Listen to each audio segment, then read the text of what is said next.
Os textos do Guru Gobind Singh estão em outros livros, tem uns 3 livros principais. O mais principal deles chama-se Dasan Granth. E o Guru Gobind Singh tem uma linguagem que eu diria assim, que ele é essencialmente um tântrico, porque dentro dos textos dele, ele vai falar muito de Shiva e de todas as deidades da Índia. Não é à toa, por exemplo, que a primeira palavra do Japa Sahib é chakra. O Guru Gobind Singh, no texto principal dele, que faz parte dos 5 principais Shabads da tradição, a primeira palavra é chakra. A vida começa no chakra. E é ele que intitulou, por exemplo, aquele símbolo que a gente conhece, o Adi Shakti, aquela espada, tem um círculo em volta e mais 2 espadas em volta. Sabe qual que é, né? Esse símbolo chama-se Adi Shakti. E ele que, digamos assim, oficializou esse símbolo como um símbolo da tradição. Adi Shakti como essa consciência da mãe, do feminino, que pode gerar a vida. Essa força feminina primordial, Adi Shakti. Aí depois, se a gente fosse estudar os textos tântricos ou outras tradições, Sankhya, Vedanta e outras tradições que podem usar essa linguagem, a gente vai ver que Maya é Shakti.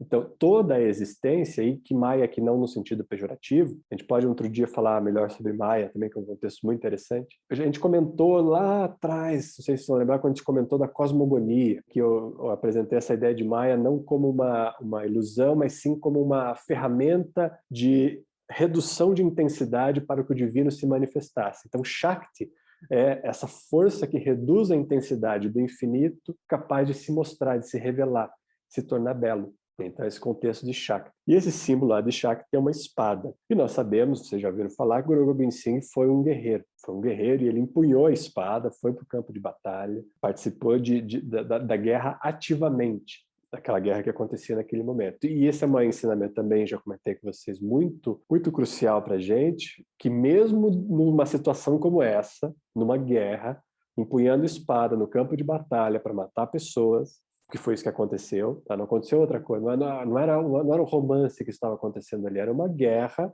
cruel, sanguinária, onde muitos morreram e muitos mataram. E dentre eles, um yogi de consciência elevada participando dessa guerra. Se vocês pegarem o Bhagavad Gita, vocês vão ver que é uma guerra também. Então, assim, esse contexto ele é muito simbólico para o yoga. E ele participou efetivamente, e o que nos dá indício, falando com essa referência que nós conversamos no início do trabalho, né, de que mesmo você, numa batalha, se você precisasse estar numa guerra, empunhando uma espada, ainda assim haveria uma possibilidade de você estar ali com uma alta consciência, consciência elevada, no estado de bem-aventurança, onde você não está contra nada, você está a favor da vida, sendo essa força criativa, Shakti. E a espada tem um símbolo muito interessante, porque ela é a extensão do braço. E a extensão do braço que vem do coração, aonde é possível você cortar qualquer coisa. E num sentido mais elevado desse cortar qualquer coisa, a gente pode dizer que é cortar a escuridão. Então a espada da sabedoria, da consciência, é capaz de cortar a escuridão. É tão relevante isso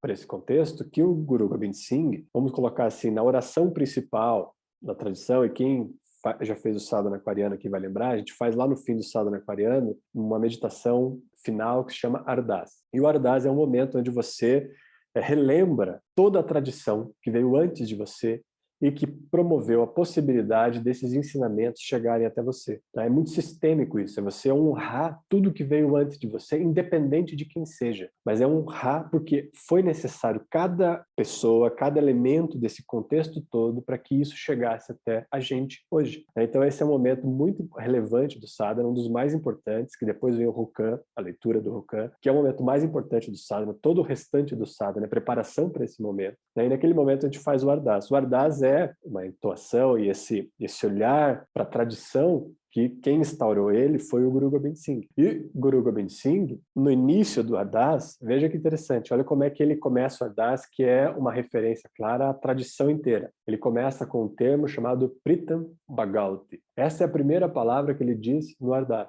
Ele fala Pritam Bhagavati Simrake. Então, Pritam Bhagavati Simra, aquilo pelo qual você medita, Simra, você faz um Simra, uma meditação constante. Pritam Bhagavati. Primeiro você medita no Pritam Bhagavati e depois vem Simrake Guru Nanak Len Dhyaya. E aí ele começa a tradição de Guru Nanak. Ele coloca uma referência a algo anterior a Guru Nanak e que ele chama de Pritam Bhagavati.